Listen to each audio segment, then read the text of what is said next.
Dear IOI friends, my name is Tom Verhoef, and I will tell you about the Olympiad trap and an old trampoline. After a short introduction, I will explain how a trampoline can be used to turn tail recursive function definitions into a loop, and how continuation passing style can be used to turn general recursive definitions, including branching recursion, into tail recursive definitions. I got involved in programming contests in 1985 via the ACM International Collegiate Programming Contest and from 1994 in the IOI. According to the IOI regulations, as you know, the IOI is about caring for young talent in informatics. The IOI format is that of an algorithmic problem-solving competition for individuals. Since a few years, C++ is the only programming language allowed. This seems hard to change. That is why I say that the IOI is trapped in its current format. Informatics has evolved considerably since the first IOI in 1989, and it still evolves. I fear that the IOI may miss out on young talent in informatics because of its format.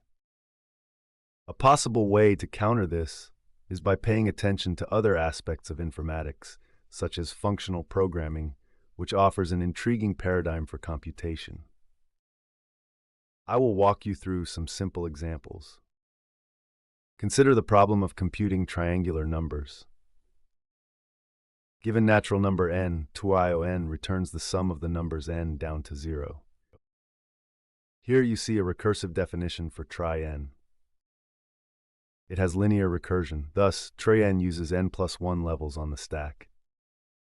In Python, try 1000 aborts with a recursion error. The definition of try n can be made tail recursive by introducing an integer accumulation parameter ac, such that this specification holds.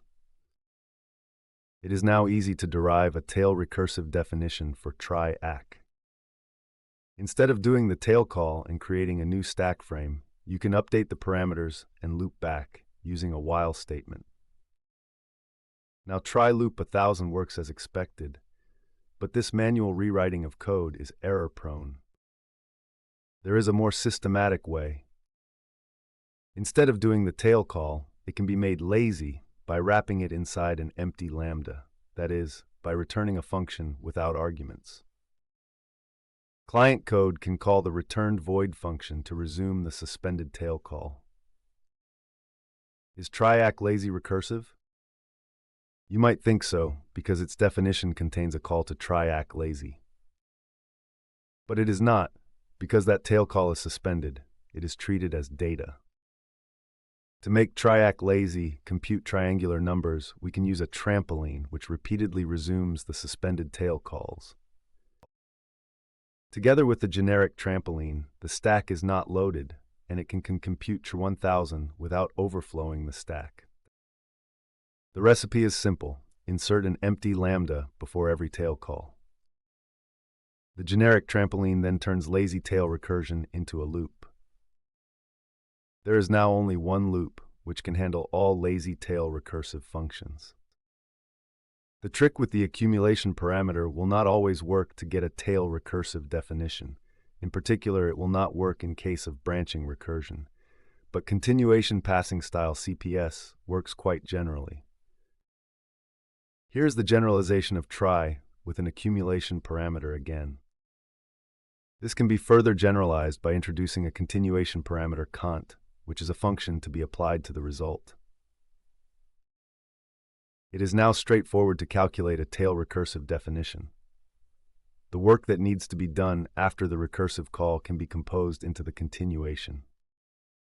Thus, we get a tail recursive definition, where the continuation parameter accumulates all the afterwork.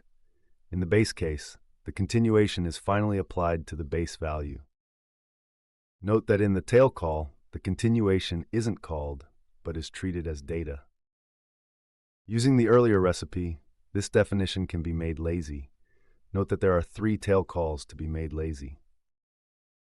And with the trampoline, we can again calculate try 1000 without hitting the stack limit. Let's now see how this works out with branching recursion.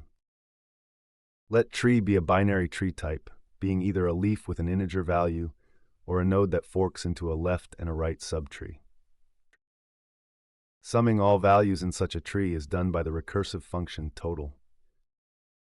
It has branching recursion. Stack usage goes up and down, while the example tree with 6 leaves is recursively processed. It is slightly harder to apply CPS to total and get a tail recursive definition total CPS. Note that the second call of total CPS with argument T1 is not actually done, but incorporated into the continuation as data. Thus, we get a truly tail recursive definition. This definition can be made lazy by suspending all 4 tail calls. The trampoline then transforms it into a plain loop. In the CPS version, the afterwork accumulates in the continuation parameter as data, but it seems inefficient to incorporate all the operators as well, because they are the same for every update of the continuation. Defunctionalization is the technique to convert the continuation function to pure data and to share the operators rather than copying them. I don't have the time to explain this in detail, but in case of function total, the relevant data consists of an integer ACK and a list data of trees, still to be processed. If argument T is a leaf, then its value is accumulated to ACK, and if data is empty, then ACK is returned. If data is not empty, the last tree in data is processed recursively in a tail call. On the other hand, if T is a fork, then the right subtree is appended to data, and the left subtree is handled recursively in a tail call. This is a traditional tail recursive definition. Its termination, however, is no longer trivial. Note that parameter data acts as a custom stack. Let's conclude the presentation. I have shown a simple technique for turning tail recursive definitions into a loop by letting them return a void function, which acts as lazy suspended value, and resuming them in a generic trampoline function. The idea of a trampoline dates back to 1977.